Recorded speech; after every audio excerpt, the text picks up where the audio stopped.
आप सबको प्रणाम करता हूं। हरियाणा के चुनाव में बहुत सारे सवाल खड़े किए हैं, लेकिन एक सवाल जिसे अभी तक किसी ने पकड़ा नहीं है, मैं उस सवाल के बारे में सोच सोच कर समझ नहीं पा रहा हूं कि क्या ऐसा हो सकता है। और यदि आपको भी इसका कोई जवाब सूझता है तो नीचे कमेंट बॉक्स में ज़रूर बताइएगा कि ये सवाल वाजिब है या गलत है, और इसका जो उत्तर है वो क्या हो सकता है। बहुत छोटी बात करूंगा, लंबी बात नहीं करूंगा। मेरा सिर्फ एक ही सवाल है कि लोगों ने जेजेपी और अन्य पार्टियों को इसलिए नकारा कि वो कहीं बीजेपी के साथ ना चले जाएं। और मुझे ये समझ नहीं आ रहा है कि मान लिया मेरा कोई दोस्त मेरे किसी दुश्मन के साथ खड़ा हो, मैं अपने दोस्त से इसलिए नाराज़ हो जाऊं कि तू मेरे दोस्त के साथ ना चला जाए, इसलिए मैं तेरे से नाराज़ हूं, और खुद जाकर के उस दुश्मन के पास खड़ा हो जाऊं, तो क्या वो स्वीकार है? इसी प्रकार से जैसे ये जो चीज़ मुझे समझ में अभी तक नहीं आ रही है कि वहाँ के लोग ये सोच करके, ये बात करके जेजेपी को या आईएनएलडी को इसलिए उन्होंने सीटें नहीं दी जो उसकी परंपरागत सीटें थी या जो परंपरागत उसका वोट बैंक था, वो भी उन्होंने ख़त्म कर दिया कि तुमने झूठा वादा किया था, तुम बीजेपी के साथ चले गए थे और फिर से जाओगे, ये सोच करके उन्होंने उनको वोट नहीं दी। लेकिन क्या खुद इसका मतलब वो जनता खुद बीजेपी के पास चली गई? इतनी बड़ी संख्या में पिछली बार जिन लोगों ने विद्रोह किया था,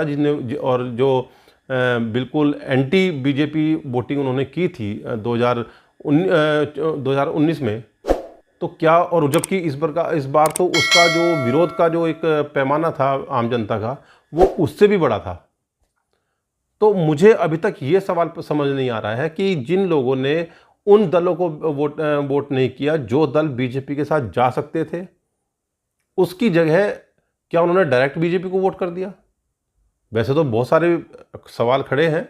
और कई बार हमें भी लगता है कि हो सकता है कांग्रेस के अंदर से भी पूरी गलतियां वहीं से हुई हों, और ऐसा भी नहीं है कि कांग्रेस से गलतियां नहीं हुई हैं, कुछ गलतियां जरूर हुई हैं, लेकिन वो गलतियां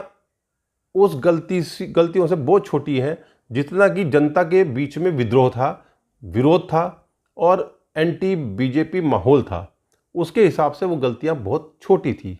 जो अपने को समझ में आती हैं। वो बात अलग है कि उन गलतियों को बड़ा करके बीजेपी ने प्रचार कर दिया हो, जैसे भी किया हो, लेकिन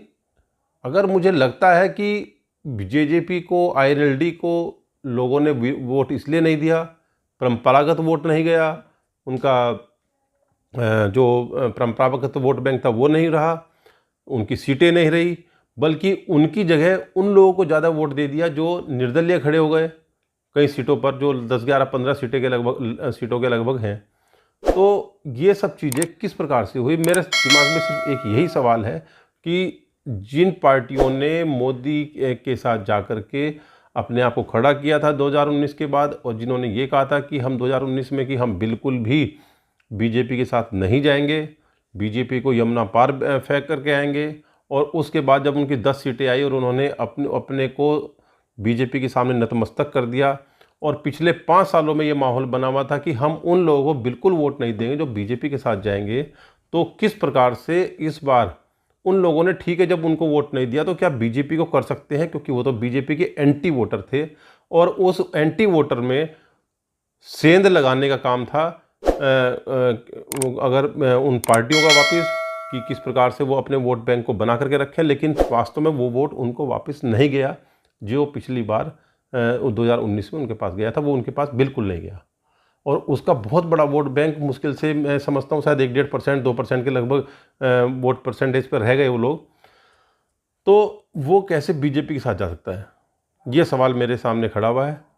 इसका जवाब यदि आपके पास किसी के पास है तो मुझे कमेंट बॉक्स में ज़रूर बताएं, क्योंकि मुझे एक यही सवाल बार बार लगता है जिसका मुझे कोई आंसर समझ नहीं आ रहा है। बहुत सारी चीज़ें हैं, हाँ, कांग्रेस के नेताओं की आपसी गुटबाजी हो सकती है, वहाँ पे जिस प्रकार से पैसे का फुटफॉल हुआ वो हो सकता है, 5 तारीख को ही खूब सारे जितने किसान हैं उनके खातों में पैसे दिए गए हैं, वो भी हो सकता है, चुनाव आयोग का भी हो सकता है। महमूद प्राचा ने अभी बहुत सारी जो चीज़ें, जो वीडियोग्राफी है, जो जहाँ पर ईवीएम मशीनें थी, कुछ उसमें से जारी भी हुई है 1-2 और बाकी की उन्होंने रिकॉर्डिंग मांगी है चुनाव आयोग से। सब चीज़ें हो सकती हैं, मैं सब चीज़ें मान सकता हूँ, लेकिन जिन लोगों ने उन दलों को वोट नहीं दिया, जिन लोगों ने 2019 में उनसे